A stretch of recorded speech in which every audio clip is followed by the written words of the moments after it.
और अब काम की वो खबर जिसका सीधा असर पड़ेगा आपके करियर पर। क्या आप पीएचडी करने का सोच रहे हैं लेकिन सिर्फ ग्रेजुएट हैं? अभी तक तो आप यही जानते थे ना कि ग्रेजुएशन के बाद आप यूजीसी नेट क्वालिफाई नहीं कर सकते ग्रेजुएशन के बाद, लेकिन अब बड़ा फैसला यूजीसी की तरफ से किया गया है पीएचडी को लेकर।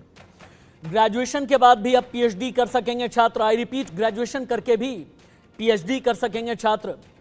4 साल के जो ग्रेजुएट हैं सीधे यूजीसी नेट की परीक्षा भी दे पाएंगे।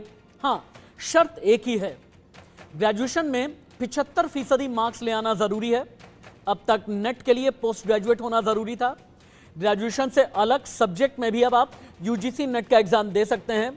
आरक्षित कैंडिडेट को 5% की छूट मिलेगी और ये यूजीसी की तरफ से एक बहुत बड़ा नियम परिवर्तन किया गया है। जल्द ही ये नया नियम लागू भी कर दिया जाएगा। अब आप देखें, पीएचडी वाले ध्यान दें, आपके काम की खबर क्या है। यूजीसी ने क्या किया ना, 3 नई कैटेगरी बना दी है। पहली कैटेगरी पीएचडी और जेआरएफ के लिए है। एक और कैटेगरी है सेकंड कैटेगरी पीएचडी और असिस्टेंट प्रोफेसर की।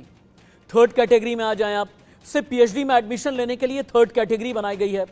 यूजीसी नेट के सिलेबस में अब बदलाव भी किया जाएगा। ये संभावना भी काफ़ी हद तक है।